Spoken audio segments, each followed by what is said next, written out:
Hello friends, welcome to my channel. Today video la மாம்பழம் கேசரி செய்ய போறோம். வாங்க வீடியோக்குள்ள போலாம்.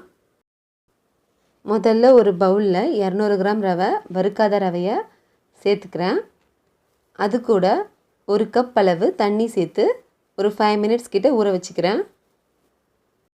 இந்த கேசரி செய்யறதுக்கு ஒரு மீடியம் சைஸ் மாம்பழத்தை தோல் சீவிட்டு பொடியா கட் பண்ணிட்டு மிக்ஸில அரைச்சு எடுத்துக்கலாம். ஸ்வீட்னஸ் அதிகமா இருக்கிற மாம்பழமா எடுத்து நீங்க அரைச்சு எடுத்துக்கோங்க. அப்பதான் வந்துட்டு நல்லா இருக்கும்.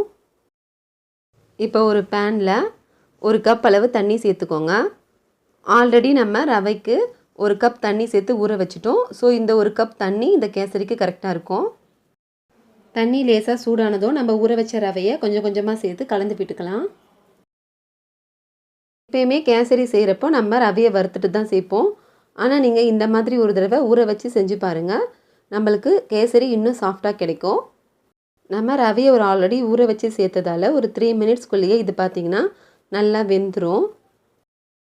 இப்போ இதல இருக்க தண்ணி நல்லா சுண்டுனதும் நான் சுகர் சேர்த்துக்கிறேன். நான் இன்னைக்கு 200 கிராம் ரவைக்கு 150 கிராம் அளவுக்கு சுகர் சேர்த்துக்கிறேன். உங்களுக்கு ஸ்வீட்னஸ் இன்னும் அதிகமா வேணும்னா நீங்க இன்னும் கொஞ்சம் எக்ஸ்ட்ரா சேர்த்துக்கோங்க. நீங்க எடுத்துருக்க மாம்பழம் வந்துட்டு கொஞ்சம் புளிப்பு சுவை இருக்க மாதிரி உங்களுக்கு தெரிஞ்சதுன்னா நீங்க சர்க்கரையோட அளவு இன்னும் கொஞ்சம் கூட நீங்க அதிகப்படுத்திக்கலாம்.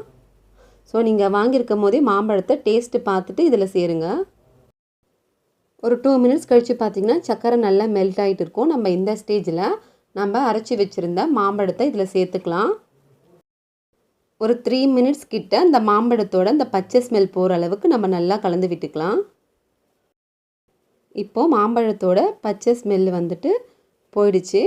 நான் இந்த ஸ்டேஜ்ல ஒரு 1/4 ஸ்பூன் அளவு ஏலக்காவை ஃப்ளேவர்க்காக சேர்த்துக்கிறேன். உங்களுக்கு இந்த கலரே போதும்னா நீங்க அப்படியே விட்டுடலாம். எனக்கு கொஞ்சம் கலர்ஃபுல்லா இருக்கணும்ன்றதுக்காக நான் ஃபுட் கலர் கொஞ்சமா ஆட் பண்ணிக்கிறேன். ஃபுட் கலர் ஆப்ஷனல் தான். உங்களுக்கு தேவைப்பட்டா நீங்க கலந்து விட்டுக்கோங்க. இல்லனா நீங்க அப்படியே கூட சாப்பிடலாம். நல்லா தான் இருக்கும். பாருங்க பார்க்கிறதுக்கே நல்லா கலர்ஃபுல்லா இருக்கு. நான் இந்த ஸ்டேஜ்ல நெய் வந்துட்டு ஆட் பண்ணிக்கிறேன். நான் வந்துட்டு பாத்தீங்கன்னா நெய் வந்துட்டு 10 ரூபாய் பாக்கெட் தான் எடுத்து ஆட் பண்ணிக்கிறேன். நீங்க ஒரு ஸ்பூன் அளவுக்கு நெய் சேர்த்து கலந்து விட்டுக்கோங்க.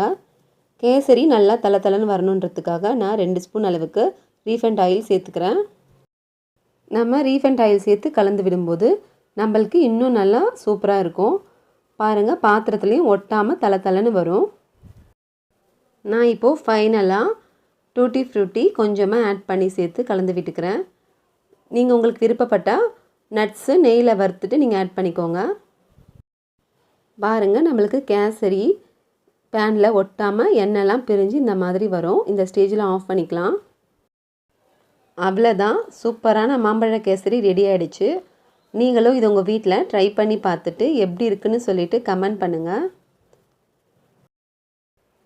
இந்த வீடியோ உங்களுக்கு பிடிச்சிருந்ததுன்னா லைக் பண்ணுங்க. Subscribe பண்ணுங்க. பக்கத்துல இருக்க பெல் ஐகானை கிளிக் பண்ணுங்க. Thank you.